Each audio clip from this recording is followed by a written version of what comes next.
एक समय की बात है। रामपुर नामक गांव में एक चूड़ी बेचने वाला रहता था। उसका नाम भीमा था।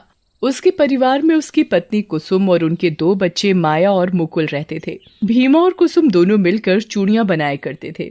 भीमा बाजार में उन चूड़ियों को बेचकर अपना और अपने परिवार का गुजारा करता था। भीमा का परिवार बहुत ही गरीब था। वो जैसे तैसे करके अपने परिवार का गुजारा कर रहा था। रोज की तरह जब एक दिन भीमा चूड़ी बेचने गया तो उस दिन उसकी बिल्कुल भी कमाई नहीं हुई थी, जिसकी वजह से भीमा बेहद दुखी हुआ। हाँ, आज तो कोई भी चूड़ी खरीदने नहीं आ रहा। लगता है आज खाली हाथ ही घर जाना पड़ेगा। भीमा अपनी चूड़ियों का टोकरा उठाता है और घर जाने लगता है। दोपहर का समय था और बहुत तेज धूप पड़ रही थी। ऊपर से चूड़ी बेचते बेचते भीमा काफी थक भी गया था। भीमा से इतनी धूप में बिल्कुल चला नहीं जा रहा था, तो उसने सोचा क्यों न थोड़ी देर आराम कर लिया जाए।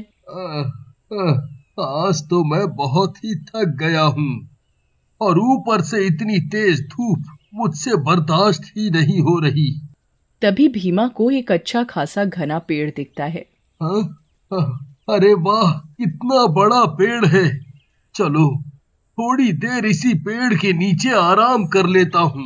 भीमा अपनी चूड़ियों की टोकरी पेड़ के नीचे रख देता है और खुद भी वहीं उस टोकरी के पास लेट जाता है। जिस पेड़ के नीचे भीमा आराम कर रहा होता है, वहां एक पीपल का पेड़ होता है। जिस पीपल के पेड़ पर एक चुड़ैल रहती थी। वो चुड़ैल बेहद डरावनी और भयानक थी। भीमा लेटे लेटे बस ऊपर देखता रहता है। आज तो मेरी बिल्कुल भी कमाई नहीं हुई। मैं घर जाकर कुसुम को पैसे कहाँ से दूंगा? वो तो बहुत नाराज होगी, पर मैं भी क्या करूं? अभी कोई त्योहार भी तो नहीं आ रहा जो औरतें चूड़ियां खरीदने आए। हाँ, अब तो जब तक कोई त्योहार नहीं आता तब तक ऐसे ही रहने वाला है। समझ नहीं आ रहा मैं घर का खर्च कैसे चलाऊंगा। भीमा के मन में बस यही सब बातें चल रही होती हैं और तभी वहां ठंडी ठंडी हवा चलने लगती है। भीमा की आंख कब लग जाती है उसे पता ही नहीं चलता और वो गहरी नींद में सो जाता है। पीपल के पेड़ पर बैठी हुई चुड़ैल भीमा की सारी बातें सुन रही होती है। वो भीमा को बड़े प्यार से देख रही होती है और उसे भीमा पर बहुत दया आती है। अरे, ये आदमी तो बहुत परेशान दिखाई दे रहा है। बेचारा कितना थका हुआ है कि पल भर में सो गया। तभी चुड़ैल की नजर भीमा की टोकरी पर पड़ती है। वाह, कितनी सुंदर सुंदर चूड़ियां हैं। इस आदमी की पत्नी तो कितनी खुशनसीब है। वो तो रोज नई नई चूड़ियां पहनती होगी। इतनी सुंदर चूड़ियां देखकर चुड़ैल का भी मन चूड़ियां पहनने का करने लगता है और वो पेड़ से उतरकर टोकरी के पास बैठ जाती है। चुड़ैल टोकरी से चूड़ियां निकाल निकाल कर पहनने लगती है। कितनी सुंदर चूड़ियां हैं, फिर भी इसकी चूड़ियां कोई नहीं खरीदता। अजीब बात है, कितनी सुंदर सुंदर रंग है। अरे, ये लाल वाली चूड़ियां तो बहुत ही सुंदर है और ये नीली, ये तो इससे भी ज्यादा सुंदर।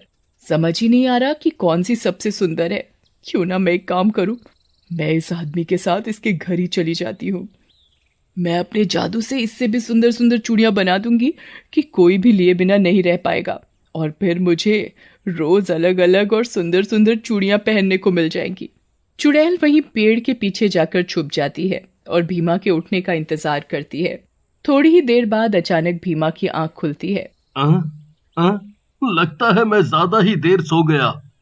इतनी ठंडी ठंडी प्यारी प्यारी हवा चल रही थी, इस समय का पता ही नहीं चला।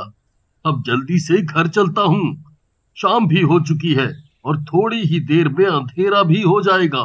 भीमा अपना टोकरा उठाता है और घर की ओर चलने लगता है। चुड़ैल भी चुपके चुपके भीमा के पीछे चलने लगती है और भीमा के साथ उसके घर पहुंच जाती है। भीमा घर पहुंचकर अपनी पत्नी कुसुम को आवाज देता है।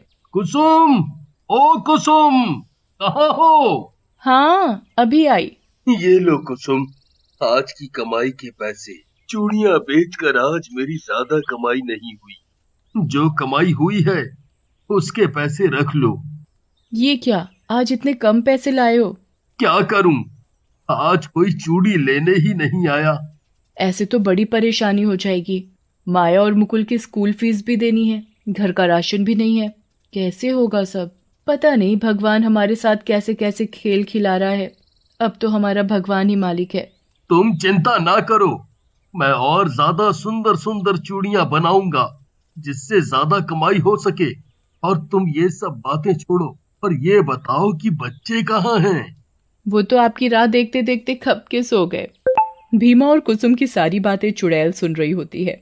ये बेचारे तो बहुत गरीब हैं। इनका तो पेट भी बड़ी मुश्किल से भरता होगा। मुझे भीमा और कुसुम के लिए कुछ न कुछ करना चाहिए। भीमा और कुसुम सो जाते हैं और अगली सुबह जल्दी उठ जाते हैं। मैं जल्दी जल्दी घर का सारा काम निपटा लेती हूँ, फिर उसके बाद में चूड़ियां बनाऊंगी। अच्छा, जल्दी खाना लगा दो। वैसे ही आज बहुत देर हो चुकी है। मुझे चूड़ी बेचने भी जाना है। जी अभी लाई। और भीमा खाना खाकर चूड़ी बेचने चला जाता है। चुड़ैल भी भीमा के साथ साथ पीछे पीछे चली जाती है। इसका पता भीमा को बिल्कुल भी नहीं लगता कि चुड़ैल उसके साथ जा रही है। अरे वाह, आज तो भीमा की टोकरी में बहुत सारी चूड़ियां हैं।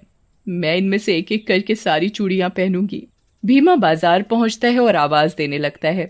चुड़ैल भी वहीं टोकरी के पास बैठ जाती है। चूड़ियां ले लो, हरी नीली पीली सुंदर सुंदर चूड़ियां ले लो, रंग बिरंगी प्यारी प्यारी चूड़ियां ले लो। चूड़ी वालाई, चूड़ी वालाई। भैया, अरे ओ चूड़ी वाले भैया, जरा इधर तो आना। मुझे चूड़ियां लेनी है। दिखाना तो कैसी कैसी चूड़ियां हैं। अभी आया बहन जी। ये देखो, लाल लाल चूड़ियां कितनी सुंदर है ना। बहन जी, आपकी गोरी गोरी कलाई पर बहुत सुंदर लगेंगी। बताओ कितने दर्जन दे दूं? अरे नहीं भैया, मुझे ये हरी वाली चूड़ियां तो दिखाना। अभी दिखाता हूँ बहन जी। ये देखो, हरी हरी हरियाली चूड़ियां है ना सुंदर? हाँ ठीक है, पर ज्यादा सुंदर नहीं है। और भी सुंदर सुंदर चूड़ियां हैं। आप ये नीली वाली ले लो। आपकी गोरे गोरे हाथों में बहुत ही सुंदर लगेंगी।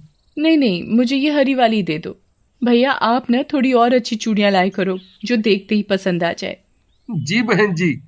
अच्छा, ये लीजिए आपकी चूड़ियां। कितने पैसे हुए? जी, 50 रुपए। औरत भीमा को पैसे देती है। मैं अच्छी अच्छी चूड़ियां कैसे बनाऊं? सब लोग डिजाइन वाली चूड़ियां मांगने लगे हैं।